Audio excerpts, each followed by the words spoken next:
हे क्रेझी गँग, मान्य तुमच्या पुन्हा एकदा स्क्रीनवरती. तर भावांनो, चाललोय मी आता पुण्याला. आपण ज्या कामासाठी पुण्याला आलो होतो त्यासाठी टाइम होता, त्यामुळं आमच्या छोट्या मावशीला घेऊन डॅनी पंडितच्या घराकडे निघालो. डॅनी भाऊच्या दारात जाताच मम्मी बोलली की डॅनी घरी नाही, डॅनी गेला युकेला.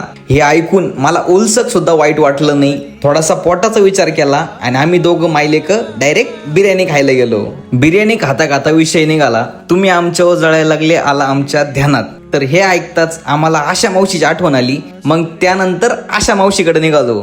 आशा मावशीला मोकार सापडलं, पण आशा मावशी काही भेटलीच नाही. काय दलिंदर दिवस होता राव. हेच निगेटिव्ह शब्द माझ्या गाडीने ऐकले आणि गाडीने पण धोका दिला. ती पण बंद पडली भावांनो. गाडी लोटता लोटता अचानक फॅन लोकांचं आगमन झालं.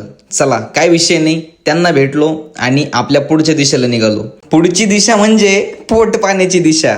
तर मजबूत चिकन वरती ताव मारला आणि डायरेक्ट घरच्या दिशेला निघालो. बघतो तर काय, काकांनी एवढा मोठा नमस्कार केला आणि हा नमस्कार बघून मला लय काटाळा आला आणि डायरेक्ट गाणं आठवलं, गांजा गांजा. दुसरा दिवस सेम टू सेम, बेचे पाडे 55. एकही काम झालं नाही भावांनो. तरी पण काय विषय नाही, तुम्हाला तर चांगलंच माहिती आहे आपण क्रेझी आहोत. मग निराश न होता आपण डायरेक्ट FC रोडला गेलो आणि मोकार कपडे घेतले. आणि तिथं पण आपले फॅन लोक भेटले ना भावांनो. एवढी सगळी धावपळ झाल्याच्या नंतर तुम्हाला तर चांगलंच माहिती आहे तुमच्या या डेमान्याचं पक्ष्यांवरती किती प्रेम आहे. मग KFC ला जाऊन कोंबड्यांवरती प्रेम दाखवलं. आता तुम्ही म्हणशाल नेमकं पुण्याला काय करायला गेलता, तर भावांनो ते तुम्हाला एखाद्या व्हिडिओमध्ये दिसनच की लय मोठा विषय.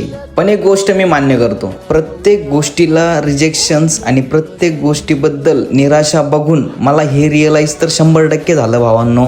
नेचर मला टेस्ट करतंय की तू त्या गोष्टीसाठी पात्र आहे की नाही. तोपर्यंत आज इथेच थांबतो आणि धन्यवाद, तुम्ही माझा ब्लॉग शेवटपर्यंत बघितला.